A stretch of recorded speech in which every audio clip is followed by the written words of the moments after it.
Bonsoir à tous et à toutes. Je suis heureuse de participer à ce colloque sur la décentralisation du champ des études noires, langue, géographie, circulation, et de pouvoir présenter dans ce panel titré Penser la circulation diasporique à partir de ma recherche sur l'immigration haïtienne, l'imaginaire migratoire en Haïti, qui est notre thèse, la thèse que je suis en train de faire à l'Université fédérale d'ABC à Sao Paulo au Brésil, dans laquelle on a adopté une méthode qualitative, on a fait des entrevues, des focus group et aussi on a privilégié l'observation.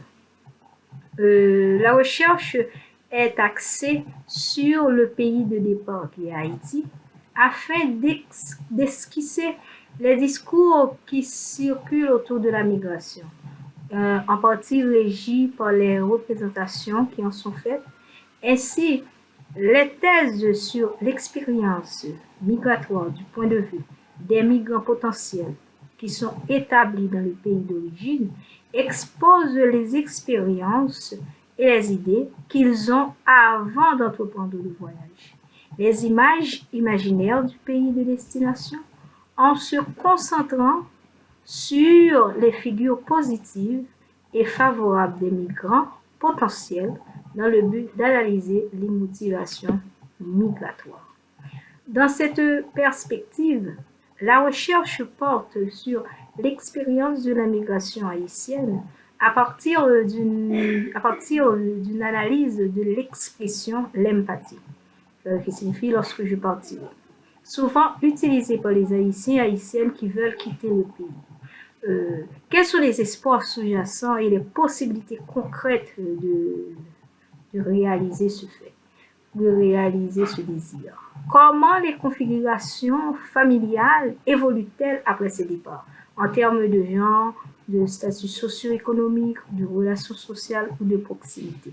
Et aussi, comment l'histoire des migrations en Haïti et l'existence de diaspora haïtienne à l'étranger influencent-elles cette manière de penser et de vivre la migration? Il s'agit, dans la recherche, de transcrire et de réfléchir à l'expérience de cette attaque, comprendre l'expression l'empathie, largement utilisée en Haïti, et l'expérience qu'elle suscite, dans le sens de la reconnaissance du phénomène social dans toute sa complexité.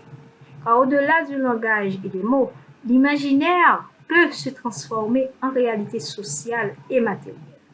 La compréhension de ce qui est significatif pour les acteurs sociaux passe par la compréhension des micro-événements significatifs, des gestes, des discours, de la pluralité, de la différence et de la contradiction.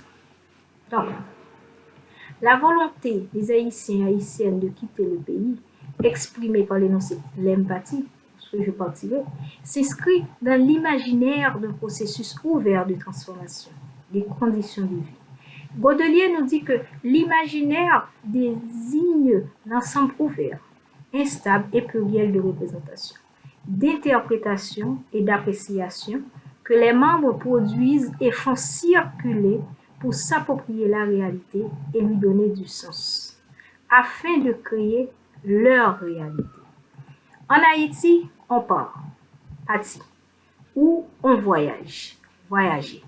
L'utilisation du mot parti signifie un voyage à sens unique. Comme le dit Joseph dans sa thèse de doctorat qu'il a fait au Brésil, l'idée de parti implique de partir, peut-être définitivement, sans savoir si ou quand on reviendra. Elle est associée à la recherche d'une vie meilleure, d'une meilleure situation, du bien-être. Mais ceux qui partent avec l'intention de rentrer chez eux pour court séjour ou voyage. Ainsi, pour ceux qui restent dans le pays, le rêve de quitter celui-ci afin de réaliser ses projets est de plus en plus grand. Donc, au cours de notre master, nous avions réalisé un travail et une femme nous a dit qu'elle avait rêvé d'être une diaspora. Hein?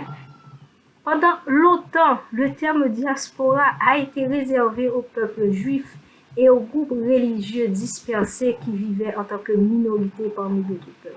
Mais depuis les années 50, années 1950 et 1960, il est progressivement débarrassé de ses connotations religieuses et de ses connotations négatives de malheur. Aujourd'hui, dans son évolution rapide, il désigne un grand nombre de réalités migratoires, parfois très éloignées du modèle initial de la diaspora juive. En quelques années, diaspora est devenu un terme générique dans les sciences sociales.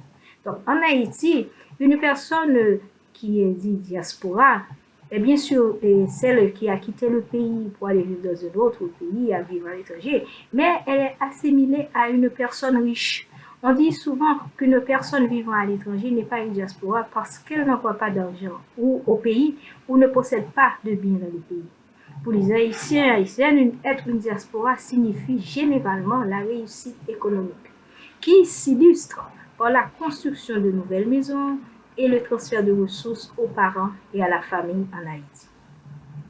Il est courant d'entendre des projets d'avenir en déclarant l'empathie, je ferai ceci, je ferai cela. Cet imaginaire lié à la volonté de quitter le pays à tout prix est aussi leur façon de penser et de vivre. Car cette affirmation permet de comprendre une réelle croyance dans la réalisation du départ. L'allusion à cet imaginaire est présente dans presque toutes les études sur cette migration.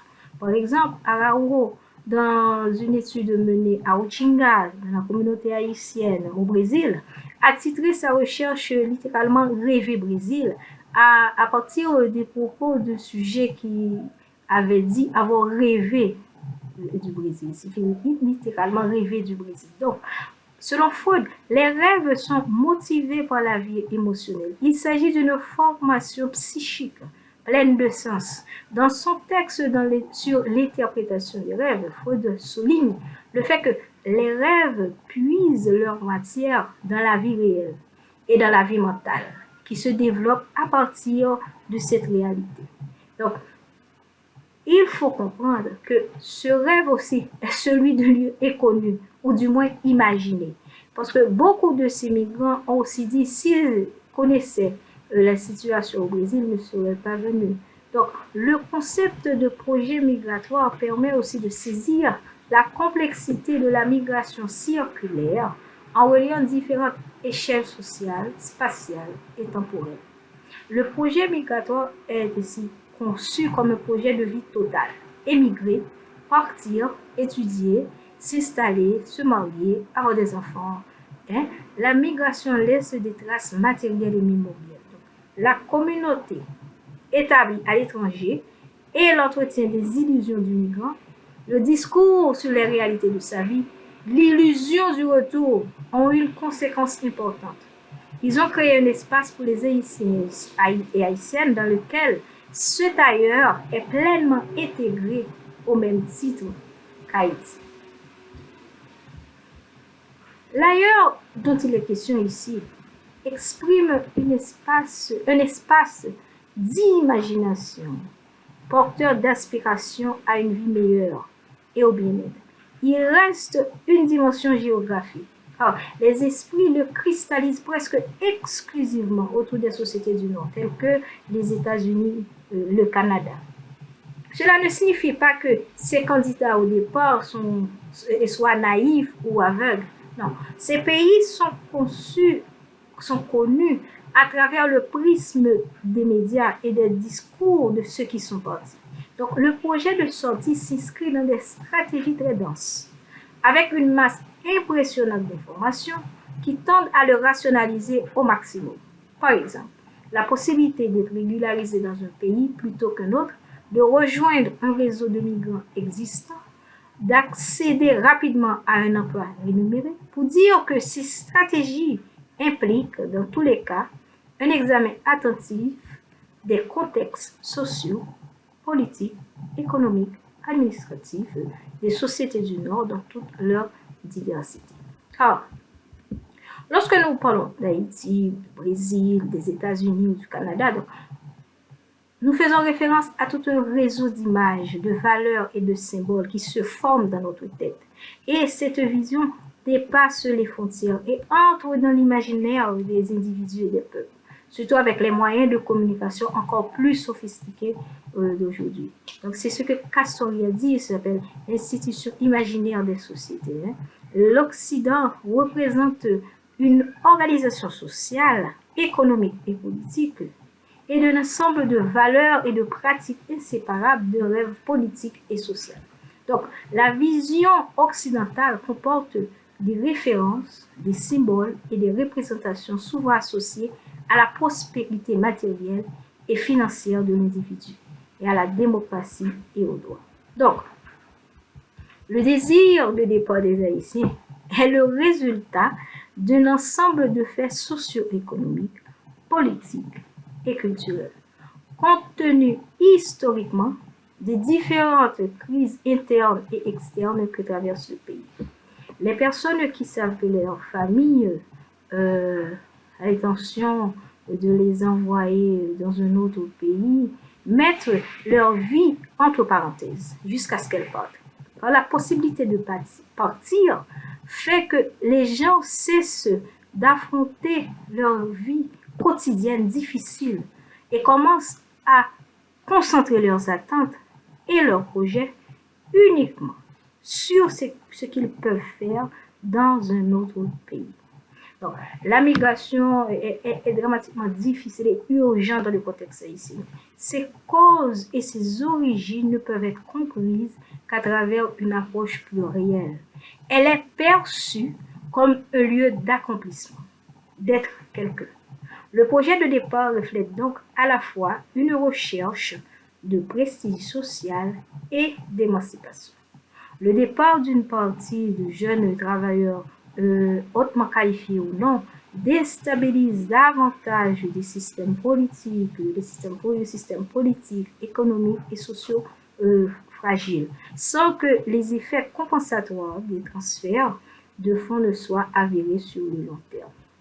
Donc, la migration, c'est pour dire que la migration haïtienne doit être étudiée comme un fait social total, au sens du mot, c'est-à-dire dans une perspective historique et du point de vue des structures actuelles de la société et de leur fonctionnement.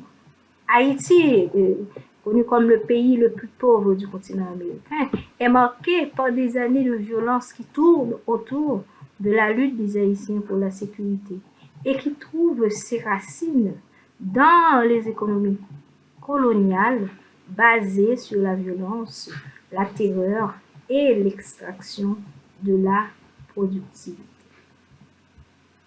Tout ça pour dire que le désir des Haïtiens de partir, le désir de partir des Haïtiens et Haïtiennes est le résultat d'un ensemble de faits socio-économiques, politiques et culturels prenant historiquement en compte les différentes crises internes et externes que traverse le pays. Ce désir de partir n'est pas typiquement haïtien. Sayad déjà nous montre comment la situation est en Algérie. Comment est la situation en Algérie? Les Algériens et Algériennes ont le désir de quitter le pays à tout prix. Et comment cela façonne le discours? Hein? Le fait de partir pénètre jusqu'à l'os. Il ne quitte pas l'esprit. Il n'y a plus de travail, plus d'envie de faire autre chose. On ne voit pas d'autre solution que de partir. Et même Fouquet nous montre comment les Sénégalais et Sénégalaises perçoivent le départ comme le point de construction du capital économique, du prestige et de la symbolique.